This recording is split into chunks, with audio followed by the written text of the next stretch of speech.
할렐루야. 우리 주변에서 사무엘이란 이름을 가진 사람을 보는 것은 참 흔치는 않죠. 그렇지만 우연하게 우리가 사무엘이란 이름을 가진 사람들을 좀 만나볼 수가 있습니다. 어떠한 이유에서 우리가 사무엘이란 이름을 지었는지는 확실치는 않습니다. 그렇지만 우리가 성경을 통하여 보고 들은 바로 추측해 보면 나이가 많이 들기까지 자녀가 없어서 근심하고 슬픔에 잠겨 있을 때 하나님께 기도를 통해 어렵게 얻은 자식에게 붙여준 이름으로 우리가 생각할 수 있습니다. 또 다른 측면에서 우리가 보면 그 안에는 자녀가 사무엘처럼 하나님과 동행하며 또 하나님의 말씀 안에서 믿음으로 자라나는 그런 자녀로 성장해 주었으면 하는 부모의 바램들이 있기에 또 그렇게 이름을 지어 주었을 수도 있다라는 거죠. 하지만 우리가 오늘 성경을 읽을 때에 과연 사무엘이 등장하는 이 사무엘상 앞부분의 말씀들을 위와 같은 추측으로만 우리가 끝을 맺는 것은 바람직하지 않다라는 거예요. 왜냐하면 위와 같은 추측으로 끝을 맺는다면 하나님의 말씀을 보는 기준을 우리가 좀 잘못 세운 것이다. 하나님께서 말씀하시고자 하는 뜻을 정확하게 우리가 찾아내지 못했다라고 감히 말할 수 있겠습니다. 사람들이 저마다 무엇을 할 때에는 어떤 기준이라는 걸 세웁니다. 저는 성경을 읽을 때에 분명한 기준을 세웁니다. 모든 말씀은 하나님의 구속사역에 맞춰져 있고 예수 그리스도라는 기준을 반드시 세우고 성경을 읽고 묵상한다라는 겁니다. 그래서 저는 성경은 한 문장으로 표현을 해보면 하나님 나라를 견고하게 세우기 위한 하나님의 구속의 역사다라고 말할 수 있습니다. 그러므로 성경의 내용은 하나님이 어떻게 자기 백성을 구원하시는지에 관한 이야기들이 담겨 있다라는 거예요. 그러니까 때로는 하나님의 구속 사역과는 무관한 것처럼 보이는 말씀의 부분들도 이 말씀이 어떤 측면에서 하나님이 자기 백성을 구원하시는 이야기일까라는 이 질문들을 던져볼 수 있어야 한다라는 겁니다. 만약에 우리가 성경을 읽을 때 이것을 놓쳐버린다면 성경은 그저 사람이 살아가는데 잘 될 수 있도록 그냥 도움을 주는 예화를 실어놓은 글이 되고 만다라는 거죠. 그러니까 많은 사람이 사무엘상의 앞부분을 읽으면서 자녀가 없었던 한나, 즉 자녀를 낳지 못해서 고통당하던 여인이 어떻게 하나님 앞에서 문제를 해결받았는지에만 관심을 기울이고 있다는 거죠. 그렇다면 여기에 하나님의 구속 사역은 어디에 있습니까? 라는 우리가 질문을 한번 던져볼 수 있어요. 만약 하나님의 구속 사역이 여기에 빠져 있으면 한나와 사무엘의 이야기는 그저 가끔 우리의 주변에서 일어나는 이야기처럼 오랜 시간 그냥 자녀를 낳지 못하다가 기도해서 자녀를 낳게 된 어떤 가정의 이야기와 같다라는 거죠. 그렇게 되면 이것은 사실 성경이 될 필요가 없는 거예요. 그냥 예화라는 어떤 예화집에 실릴 하나의 간증의 이야기로 끝을 맺을 수밖에 없다라는 거죠. 그러므로 우리는 자녀를 낳지 못하는 여성 한나와 그로부터 출생한 사무엘의 이야기가 거대한 구속 역사의 맥락 안에 있다라는 사실을 우리가 잘 인식할 수 있어야 된다는 거죠. 그렇다면 과연 하나님의 구속 사역을 어떻게 오늘 이 말씀 속에서 발견할 수 있을까? 성경은 우리가 단락마다 이렇게 끊어져 있는 서로 다른 어떤 이야기들을 한 곳에 묶어놓은 것처럼 보이지만 성경은 창세기에서부터 요한계시록에까지 하나님의 구속사역을 말하는 하나의 이야기라는 거예요. 그러니까 성경은 하나님 나라의 구속 이야기를 하나의 이야기식으로 우리에게 쭉 들려주고 계신 겁니다. 그래서 오늘 본문 앞에 어떠한 이야기가 나오는지 우리는 살펴볼 필요성이 있다는 거죠. 그러니까 성경에는 사사시대를 배경으로 해서 사사시대의 종식이 어떻게 오게 되는지를 보여주는 성경이 두 가지가 있어요. 하나는 룻기입니다. 룻기 1장 1절 보면 사사들이 치리하던 때다라고 이렇게 시작을 해요. 그러니까 룻기는 사사 시대를 배경으로 하고 있다라고 강조하면서 시작하는 말씀이에요. 그러니까 다른 하나는 사사 시대의 끝자락에 새 시대를 여는 사무엘의 탄생을 기록하고 있는 사무엘상의 이 첫 부분을 이야기합니다. 이 두 이야기는 하나님께서 사사 시대를 어떻게 끝을 맺는가의 관점에서 읽어야만 원래 본래의 의미를 우리가 깨달을 수 있게 된다는 겁니다. 룻기를 통해서 하나님의 사사 시대를 끝내는 방법으로 제시해 주신 것이 뭐냐? 구속자 보아스라는 사람이 나와요. 이 보아스. 이 사람이 곧 예수 그리스도의 구속을 통한 사사 시대의 종식을 보여주는 겁니다. 그러니까 그것을 보아스라는 사람을 통해서 우리에게 보여주고 있는 거예요. 그리고 사무엘상이 또 다른 한편으로 사사 시대를 끝내는 방법을 보여주는데, 그 방법은 사사 시대는 여호와의 왕권을 회복시키는 방식으로 종식되었다는 것을 보여주는 겁니다. 그러니까 사무엘상의 앞부분이 보여주고 있는 이야기도 사사 시대의 마지막 부분을 보는 것과는 별반 다를 게 없어요. 대제사장이었던 엘리의 집안이 타락하죠. 그리고 그의 아들들은 여호와께 드리는 제사에서 공식적으로 패악을 저지르는 불량자로 나타납니다. 그러니까 이스라엘에 있어서 여러분 제사장의 반열이 타락했다라는 것은요, 모두 다 타락했다라는 의미로 볼 수 있어요. 왜냐하면 왕이 없을 때는 제사장이 모든 걸 다 관할했어요. 왕처럼. 정치적인 것도 제사적인 어떤 제도 부분도 모두 누가 제사장이 다 그걸 관할했습니다. 그러다 보니까 여러분 이 제사장이 타락했다라는 것은, 제사장의 집안, 이 모든 제사장의 반열들이 타락했다라는 것은 모든 백성들 다 같이 함께 타락했다라는 것과도 같다라는 거예요. 그러니까 쉽게 말하면 이스라엘의 사사 시대는 완전 신앙의 암흑기였습니다. 그러니까 사무엘상 4장을 보면 하나님의 법궤를 주술적으로 사용하고 결국 법궤를 블레셋에게 뺏겨버리는 장면들이 나와요. 법궤가 이방 나라로 옮겨진 것은 하나님이 이방 땅에 끌려가신 것과 같은 거죠. 그러니까 보세요. 언약궤라는 것은 그 당시에 그 언약궤에 하나님이 임하시는 임재, 하나님의 영광이 그곳에 임하는 것으로 보여지는 거죠. 그러니까 이 언약궤를 뺏겼다라는 것은요, 이방 땅에 하나님이 끌려가셨다라는 것과 같은 거예요. 그러니까 이 내용만 보더라도 이 시기가 얼마나 암울한 시기인지를 우리에게 알려주는 겁니다. 그러니까 그러나 하나님은 사무엘상의 앞부분에 이 보면 작은 씨앗 하나를 심어두시는 겁니다. 하나님을 경외하는 한 가정에서 태어난 이 소년 사무엘을 통해서 이스라엘의 회복을 준비시키시는 거예요. 그러니까 이런 상황 속에서 엘가나와 한나 가정의 이야기가 단순히 그냥 어떤 불임으로 인해서 고통받고 해결받는 성도의 한 가정이라는 것을 보여주는데 그 목적이 있지 않다라는 거죠. 그러니까 분명한 것은 이 엘가나의 가정에서 태어난 사무엘을 통해서 하나님의 구속 사역을 볼 수 있다라는 거예요. 그러니까 한나는 아이를 갖지 못해 고통받는 여인이었어요. 그러니까 성경에는 아이를 낳지 못하는 여인들의 이야기가 굉장히 많이 나와요.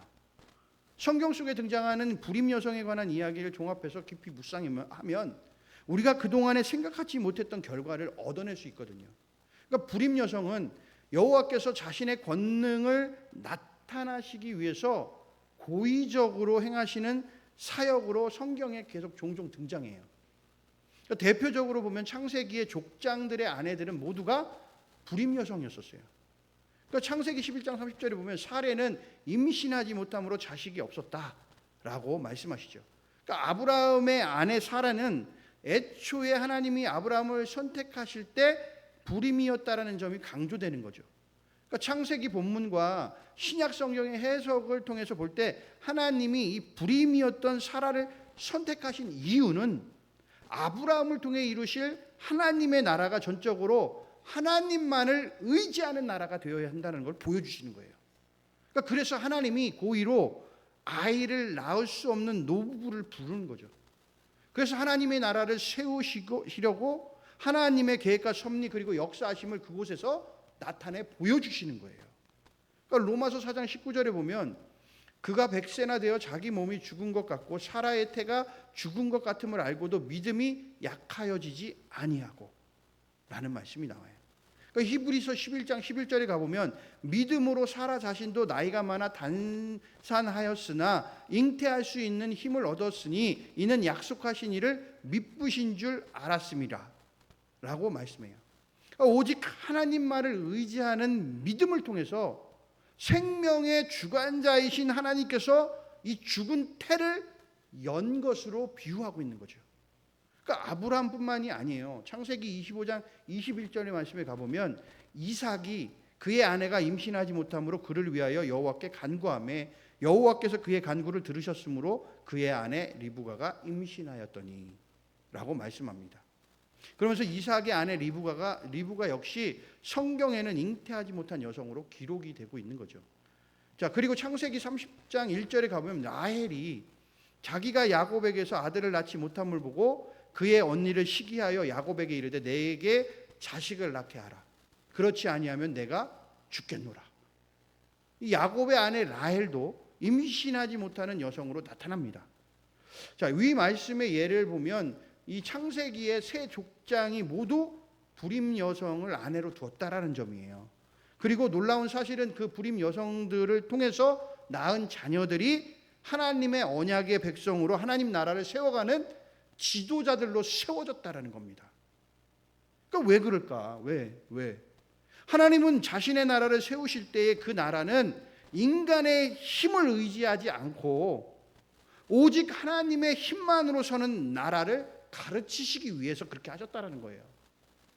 그러니까 하나님은 내 자손이 하늘의 별과 같이 바다의 모래같이 많아지게 하겠다라는 그 약속을 하시지만 정작 여인들은 다 뭐였어요? 불임이었다는 거죠. 이는 전적으로 오직 하나님을 의지하는 것이 하나님 나라의 속성임을 보여주고 계시는 거예요. 그러니까 인간의 생각으로는 되는 게 아니야. 오직 하나님의 나라는 하나님이 이루어 가시는 거야. 하나님을 의지해야 되는 거야 라는 것을 보여주시는 거예요. 그러니까 또한 사사시대에 태어난 사사시대를 끝낸 두 사람 모두가 나실인이에요. 그리고 불임 여성에게서 태어났다는 사실입니다. 이건 굉장히 중요한 의미를 여기에 담고 있어요. 사사시대는 혼돈의 시대며 하나님을 경외하지 않는 시대였어요. 그런데 성경은 사사시대의 종식이 삼손으로부터 시작해요 사무엘에게서 끝나는 것으로 말씀하세요. 우리가 사사시대의 사사들을 이야기할 때 보통은 12명 삼손을 끝으로 이야기합니다. 그러나 우리가 볼 때는 사사시대의 종식은 누구냐? 사무엘이라고 봐야 돼요. 그러니까 그런데 이 두 사람 즉 삼손과 사무엘은 모두 불임 여성에게서 태어난 아들이에요. 삼손의 경우는 사사기 13장 2절과 3절의 말씀을 보면 소라 땅에 단지파의 가족 중에 마누아라 이름하는 자가 있더라. 그의 아내가 임신하지 못함으로 출산하지 못하더니 여호와의 사자가 그 여인에게 나타나서 그에게 이르시되 보라 네가 본래 임신하지 못함으로 출산하지 못하였으나 이제 임신하여 아들을 낳으리니 이렇게 말씀하시는 거죠. 그러니까 마누아의 아내가 불임인 것을 기록하고 있는 거예요. 또한 삼손과 사무엘은 둘 다 태에서부터 하나님께 드려진 나실인이었어요. 그러니까 원래 나실인은 평생을 드리는 제도는 아니에요.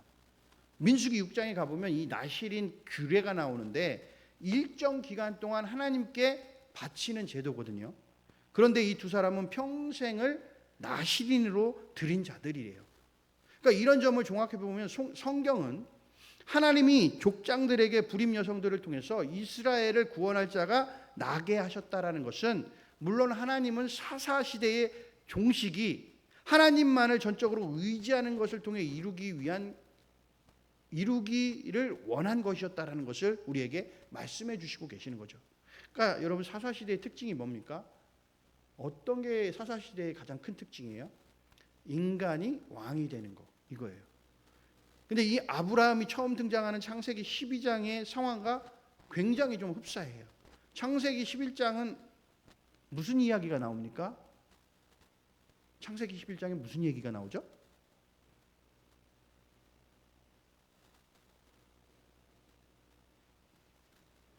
바벨론 얘기가 나오잖아요. 바벨탑 얘기가 나온단 말이에요. 11장에. 여러분, 그 바벨탑은 뭘 의미합니까? 인간 왕국을 얘기하는 거예요. 그러니까 하나님 나라를, 그러니까 인간 왕국에 대항하는 이 하나님 나라를 세우기 위해 바로 뒤에 이어 12장에서 누구를 부르시는 거냐? 아브라함을 부르시는 거예요. 그래서 이 인간 왕국인 사사시대를 끝내기 위해서 불임 여성들을 통해 태어난 삼손과 사무엘이 이스라엘의 구원자가 되고 하나님의 왕권을 회복시키면서 하나님 나라를 건설하고 구속의 역사를 만들어가는 모습을 그들을 통해 보여주시는 거예요. 그러니까 사무엘이 태어나는 상황 속에서 성경의 중심은 개인의 문제로 어떤 고통받던 한 여자가 그 문제를 해결받는 것에 있다라기보다 하나님만을 의지함을 통해 사사시대가 끝나게 된다라는 것을 보여주는 중심이 거기에 맞춰져 있다라는 거죠. 사무엘상의 전반부가 만약 여러분 개인적 문제를 해결받는 한 여인의 이야기라면 이 고통 해결받는 한나의 기도는 이에 대한 감사와 기쁨이 되어야 해요. 다시 말하면 만약에 자녀가 없던 한 여자가 하나님께 자녀를 선물로 받았다라면 여러분 어떤 기도를 드려야 될까요? 하나님 자녀 주셔서 감사합니다. 이 기도를 드리겠죠. 그죠? 이건 당연히 등장해야 되는 기도예요. 그런데 사무엘상 2장에 나와 있는 한나의 기도를 보세요. 여러분 자신이 개인적으로 아들을 얻어서 하나님께 감사합니다. 이 내용은 하나도 나오지 않아요. 오로지 한나의 기도는 그냥 여호와는 만왕의 왕이십니다. 이 이야기만 하는 거예요. 그러니까 사사시대를 끝낼 이 사무엘을 낳은 한나의 기도는 사람들이 왕이 아니고 하나님이 왕이시다. 사람들은 아무것도 아니고 여호와께서 모든 것을 주재하시는 사람의 삶은 오늘과 어제가 다르고 여호와 하나님께서만 죽이기도 하시고 살리기도 하신다. 그래서 여호와 하나님은 만왕의 왕이십니다 라는 것을 선포하는 거예요. 이것이 한나가 하나님께 드린 기도의 핵심이라는 거죠. 그렇잖아요. 만약에 우리 여기에 계신 성도님들 중에 막 있는데 자녀를 못 낳다가 갑자기 자녀 낳으면 하나님을 보러 하나님 자녀 주셔서 감사합니다. 하나님 말씀대로 잘 키울게요. 보통 그럴 수 있잖아요. 그런데 한나는 그렇게 하지 않았다고요. 그냥 오로지 하나님이 만왕의 왕이십니다. 이 이야기밖에 안 해요. 우리가 이 사무엘 탄생의 본문을 볼 때 한 사람의 개인사를 발견하기보다 하나님이 어떻게 자기의 백성들을 구원하시는지, 하나님이 어떻게 인간 왕국인 이 사사시대를 다시 하나님 중심의 나라로 회복시키시는지 그 구원의 손길을 우리는 바라볼 수 있어야 된다는 거죠. 그러니까 성경은요, 어떤 개개인의 인물들이 나오지만 그 개인사를 우리는 바라보는 게 아니에요. 그곳에서 하나님이 어떻게 구원의 역사들을 이루어 가시는지를 바라봐야 된다는 거예요. 하나님께서 저 사람을 통해서 이렇게 하나님의 나라를 세워 가시고 하나님의 나라가 이렇게 해서 부흥의 역사를 맞이하고 가는구나. 이렇게 해서 우리를 구원 계획을 이루어 가시는구나. 그것을 우리가 바라볼 수 있어야 된다는 겁니다. 어떠한 기준을 세우고 우리가 하나님의 말씀을 읽고 묵상하는 이에 따라서 여러분 하나님의 구속의 역사를 바로 보게 될 거라는 거죠. 지금도 우리의 삶 속에서 살아 역사하셔서 우주 만물을 친히 이끌어 가시는 전능하신 하나님의 손에 붙잡힌 바 돼서 하나님은 나의 왕이십니다. 나의 주인이십니다. 왕이신 주님을 오늘도 찬양합니다. 경배합니다. 라고 여러분 믿음의 고백을 드리시길 바라요. 믿음으로 고백하는 자녀들을 주님은 이렇게 택하시는 거예요. 그래, 내가 너를 택하여 이제 너의 머리 위에 기름을 붓고 너를 세계 열방 위에 하나님 나라를 세워가는 일꾼으로 내가 세우겠노라 라고 하나님은 그를 택하여 부르셔서 세워 하나님의 일을 감당케 하신다라는 거죠. 여러분, 이 귀한 하나님의 나라의 일 위에 우리가 그 일 위에 쓰임 받는 자들이 되어야 된다는 거죠. 그리고 우리의 자자손손 자녀들이 그 일에 일꾼으로 사명자로 사용되는 은혜가 있어야 된다는 겁니다. 그렇기 위해서는 우리는 늘 우리의 입술을 통해 고백해야 돼요. 하나님은 나의 왕이시고 주인이십니다. 이 고백이 우리의 입술을 통해 떠나지 않아야 됩니다. 내가 왕이 되는 순간, 인간이 왕이 되는 순간, 여러분들 하나님은 그곳에서 역사하지 않으세요.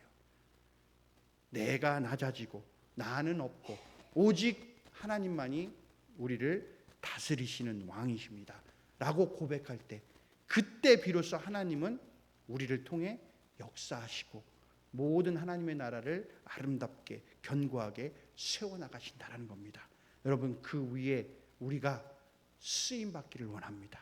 우리의 자녀들이 그 위에 쓰임받기를 원합니다. 우리는 오직 이 믿음의 고백을 통해 우리 모두가 하나님 나라에 귀하게 쓰임받는 주인공이 되기를 주님의 이름으로 간절히 소원합니다.